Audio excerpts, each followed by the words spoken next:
Hello everyone, I'm Ling from Huawei Global Training Center. Today we are going to learn the hbase technical principles. In this lecture, I will give a brief introduction to hbase, which is a kind of non-relational distributed database in the Hadoop open source community, and describe how hbase meets the requirements of large-scale and real-time data processing applications. On completion of this course, I wish you can understand the related concepts, architecture of hbase, and the various important features of the hbase. These points will be really helpful for your further study. Okay, let's see what is the hbase. The basic definition of hbase is that hbase is a column-based distributed storage system that features high reliability, performance, and scalability. From my perspective, there are three key points, which are column-based, distributed, and storage system. Firstly, the column-based. I believe this is pretty new concepts for most of you, right? Perhaps someone has heard of row-based structure, but hbase is column-based. You may ask, what's the difference between them? And we will introduce them later. Secondly, as we mentioned before, the word distributed. Distributed is vital in big data analysis. We discussed several highlights of the distributed process in the lecture before, and please have a review of them in your mind. After that, the storage system. Does this word remind you of anything? Yes, HDFS, which we have learned. Now, as for hbase, there are also three main features, which are high reliabilities, high performance, and high scalability. High reliability is almost equivalent to high fault tolerance, which we'll introduce later, and high performance, however, is slightly different. It suggests high speed as well as a large file storage at the meantime. Let's have a look at this sentence. hbase is suitable for storing big table data and allows real-time data access. Note the data format in hbase. What is the format of data stored in hbase? Tables, right? And very big tables. That is why the paper big table is related to hbase. How big is it? Here we can see, usually it contains billions of rows and millions of columns, which is enormous.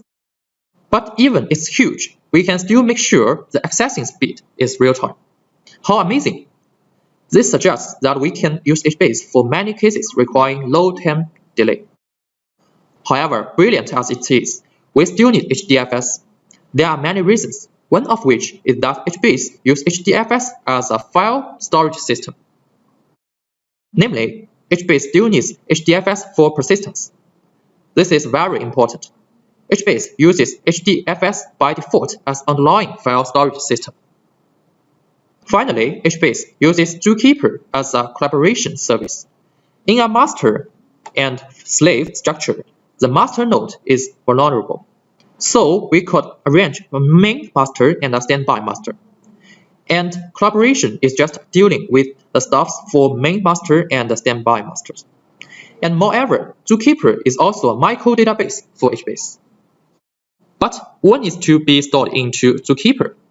Again, this will be introduced later. So in short, hbase is a Hadoop database, which is used for distributed scalable big data storage.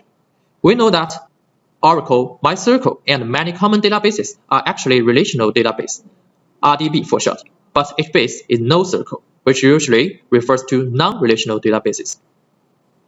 Then we can compare the hbase to RDB. What does RDB mean? It means relational database. We see that RDB only serves the structured data, so it has fixed data structure, and we need to predefine the data structure.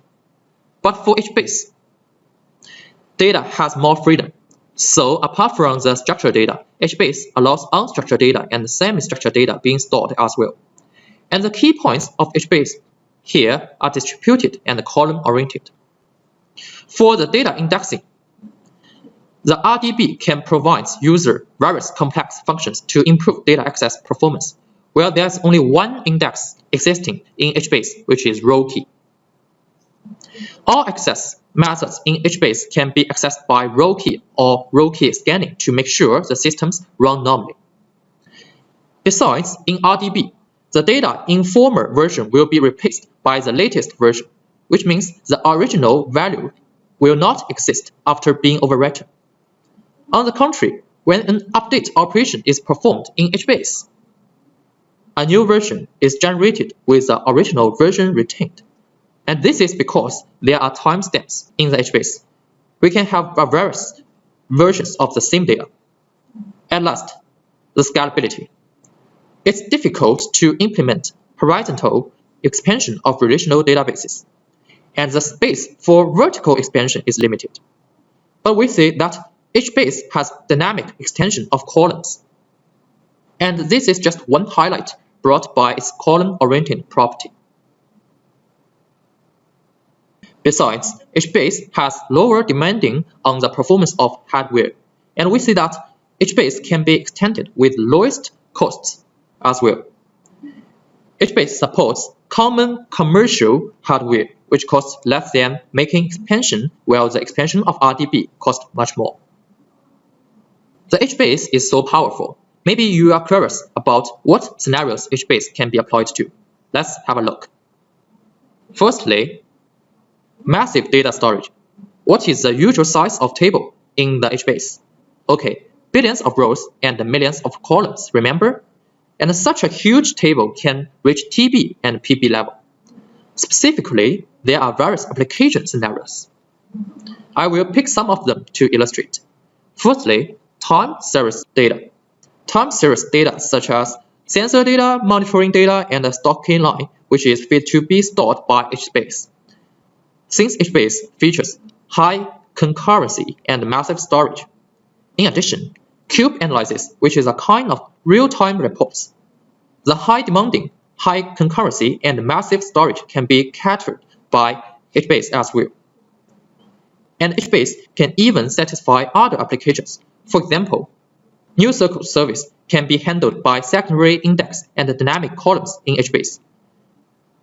For chart information and order storage, hbase can support strong synchronization of massive data. In a word, the hbase features high performance, reliability, and scalability, which ensure that hbase can handle various practical scenarios. Okay, this is the first part of hbase, which is about the basic definition of hbase. Next, we are going to learn the hbase data model.